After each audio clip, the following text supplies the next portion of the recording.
Market లో invest చేసి మీ డబ్బులు డబుల్ చేసుకోవాలనుకుంటున్నారా? విజయవాడలో జరిగే సుందరరామిరెడ్డి గారి లైవ్ సెమినార్ కి అటెండ్ అవ్వండి. నమస్తే, వెల్కమ్ టు సుమన్ టీవీ. ప్రస్తుతం మనతో పాటు ఉన్నారు అనలిస్ట్ డాక్టర్ నంది రామేశ్వరరావు గారు. సార్తో మాట్లాడదాం. నమస్తే సార్. నమస్తే.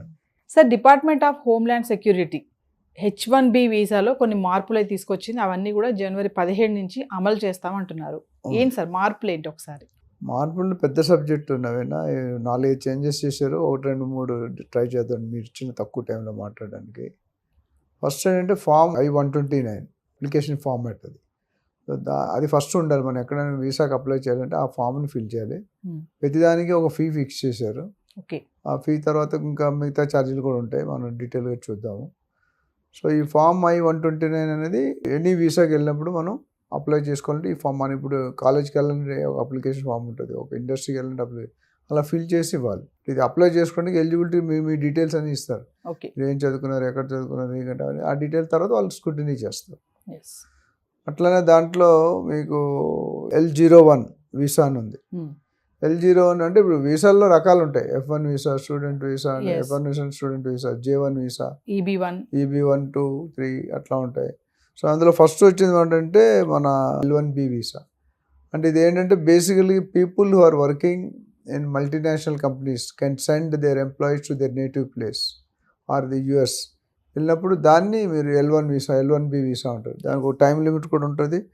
5 years వరకు ఇస్తారు. దాన్ని ఇంకొక 2 years ఎక్స్టెండ్ చేసుకోవచ్చు. అంటే L1B వీసాలో ఎవరంటే ఓన్లీ మల్టీనేషనల్ కంపెనీస్లో పనిచేస్తారు. ఇప్పుడు గూగుల్ ఆఫీస్ ఇక్కడ ఉంటుంది, అక్కడ ఉంటుంది.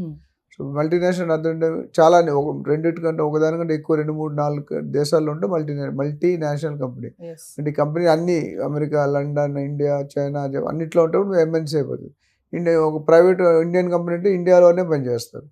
సో డిఫరెన్స్ ఉంటుంది. ఈ L1B వీసా అనేది 5 yearsకి ఇస్తారు. ఆ స్క్రూటినీ అయిన తర్వాత మీరు అన్నీ కరెక్ట్ ఉంటాయి.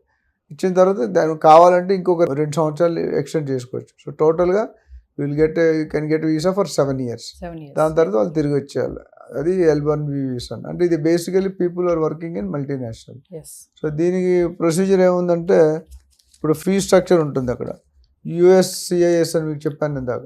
USCIS United states citizenship and immigration services. ఆ ప్రకారం దానికి $460 ఈ పర్టికులర్ L1B వీసా అంటే పేమెంట్ పర్టికులర్స్ అంటే USCIS దానికి $460 కట్టాలి అమౌంట్. అట్లనే ఫ్రాడ్ ప్రివెన్షన్ అని ఉంది.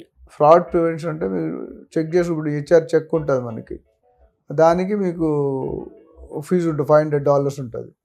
అట్లనే మీకు వీసా అప్లికేషన్ ఉంటుంది, $190. అటార్నీ ఫీ ఉంటుంది, 500 to 5,000 to 25,000 వేరీ అవుతుంది.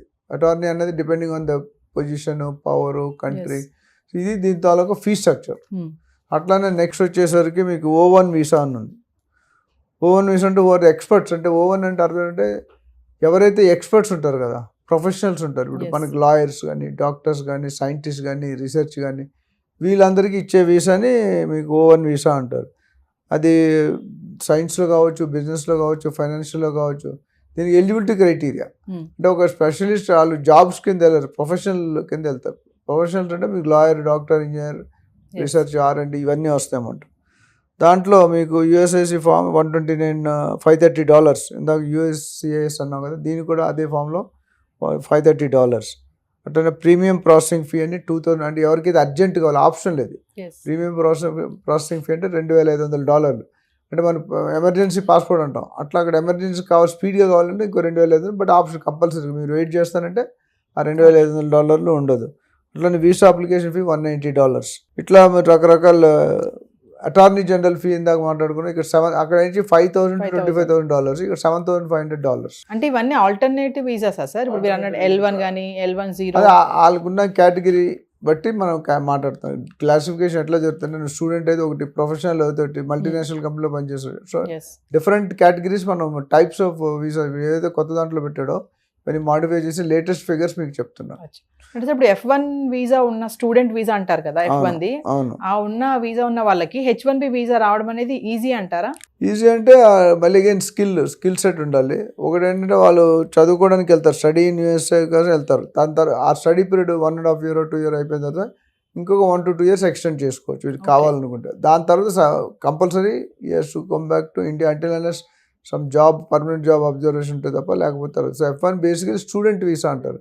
చదువుకోవడానికి వెళ్ళబోయే వీసాని స్టూడెంట్ వీసా అంటారు.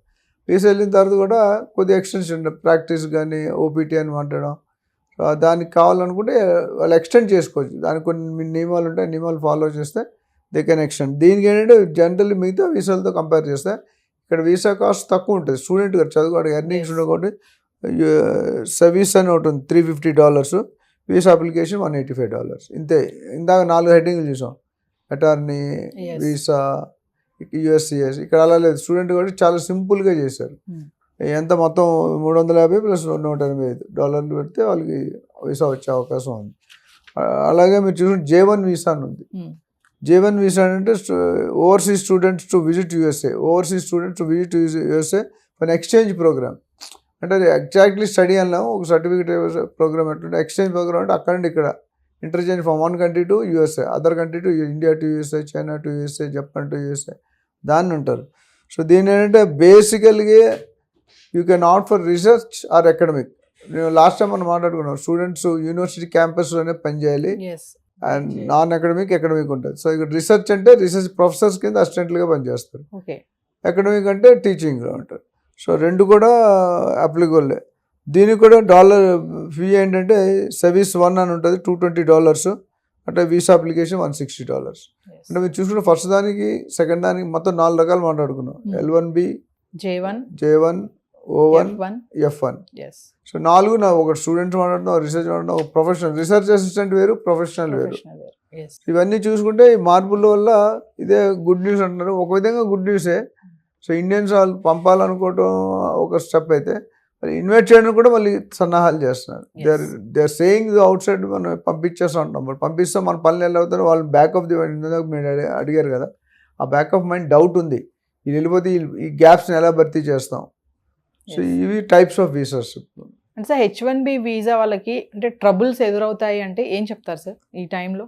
ట్రబుల్స్ అనేది ఎదురవుతుందండి. ఎందుకంటే ట్రబుల్స్ అంటే 100% కాదు, 50% కాదు. ఎవరికైతే illegal entry, fake entry, skill లేకుండా దొంగ సర్టిఫికేట్, ఫేక్ సర్టిఫికేట్ చూపించి వెళ్ళిన వాళ్ళకి డెఫినెట్గా ఇబ్బందులు ఉంటాయి.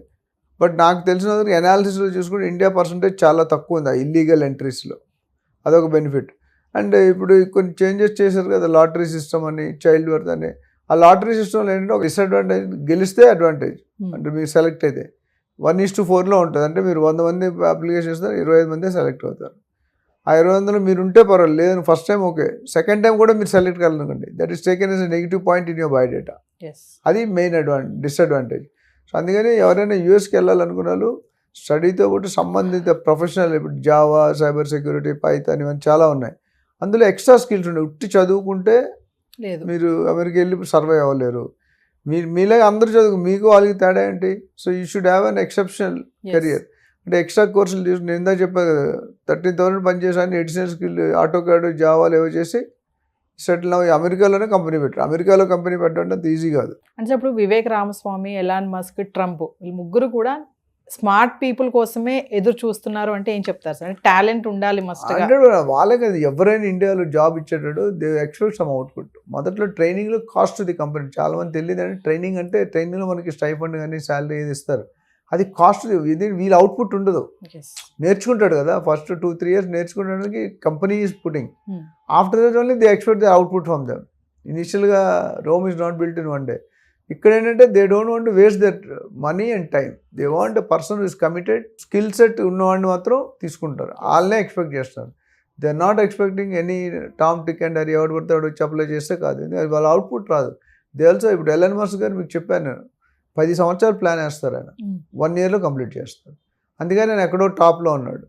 సో ఇది ఆయన కూడా ఆ విధంగా ఉండాలి అనుకుంటారు. మనుషులందరూ కూడా ఫుల్ కమిటెడ్ ఉండాలి, స్కిల్ సెట్ ఉండాలి, ఇంప్లిమెంట్ చేయాలి. ఇప్పుడు ఎగ్జామ్లో ఏం చేస్తారు, ఇప్పుడు మన ఇంజనీరింగ్ స్టూడెంట్స్ అయిపోయి కోడ్ ఇస్తారు, కోడ్ ఇచ్చి ఎగ్జామ్ రాయమంటారు. అక్కడికక్కడ మనం కాపీ కొట్టడానికి ఉండవు, ముందే కూర్చొని సిస్టమ్ ఉంటుంది, ఆ కోడ్ ఇచ్చి ప్రోగ్రామ్ రాయంటారు. కొంతమంది ప్రోగ్రామ్ 4 లైన్లో రాస్తారు, 40 లైన్లో రాస్తారు. సో 4 లైన్లో రాసినప్పుడు కనుక తీసుకుంటారు. సో స్కిల్ సెట్లు అయితే అది చేయలేడు. ఏ ప్రోగ్రామ్ ఇస్తాడో మీకు తెలియదు కదా. So that's the reason Vivek Ramaswamy ఇలా ముగ్గురు కూడా they are forming a team. Trump president వాళ్ళిద్దరికి రైట్ హ్యాండ్ ఒకరు, లెఫ్ట్ హ్యాండ్ అడ్వైజర్స్. వీళ్ళు గవర్నమెంట్ పనితీరుని కనిపెడతారు కాబట్టి. So definitely skilled people have no problem, but unskilled people may have into problem. అంటే ఒక విషయం చెప్పండి సార్, అంటే ఫైనల్గా ఇప్పుడు ఈ H1B వీసాలో మార్పులు వస్తున్నాయి కదా, దీని కారణము అంటే ఓనర్కి ఎంప్లాయీకి రిలేషన్ బాగుండాలి అనే దాని మీదేనా సార్? అంటే మీరు అన్నట్టుగా స్మార్ట్ పీపుల్ చూస్ చేసుకోవడానికి చూస్తున్నారు అంటున్నారు కదా. అవును, అంటే రిలేషన్ అనేది ఎప్పుడు చూస్తారండి లాంగ్ టర్మ్ ఎంప్లాయీ. మీరు చూడండి TCS ఉంది, ఒకసారి TCS ఎనీ టాటా గ్రూప్ ఒకసారి చేత డిజైన్ చేయడు, దే టేక్ కేర్ లైక్ సన్నీలా. ఒకసారి కంటెంట్ ఉంది అంటే క్వాలిటీ ఉందంటే they will not do dum.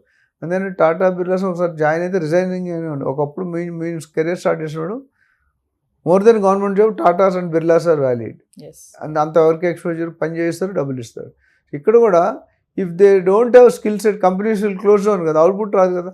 ఇప్పుడు మీరు మీకు కాంట్రాక్ట్ ఇచ్చారు, ఆ కాంట్రాక్ట్ సరిగ్గా రాకపోతే రెండో కాంట్రాక్ట్ రాదు. అది ఎవరు ఓనర్ కూర్చొని చేయలేడు కదా. Owner can guide you, owner can facilitate you.